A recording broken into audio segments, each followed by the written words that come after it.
going back to its charging port, so I figured this was a perfect time to do this video. So it'll figure out where it's at, and then it's actually trying to go to the charging port, which is over here. So it's trying to go the right direction. And it's been cleaning the floor for like 90 minutes, I think. And it was fully charged beforehand. And it just honestly goes all around the house. And it doesn't run into things really hard. When it runs into things, it'll just change direction. He's stuck in this little cove. Hey, little buddy.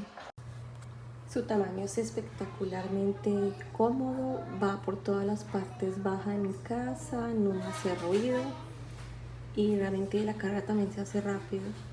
Muy práctica, tiene mucho poder de succión, muy buen poder de succión y tiene una práctica cajita donde quedan todos los polvos y basuras para luego limpiar, la cual en las instrucciones se dice cómo debes de desocupar y traer un filtro de reemplazo.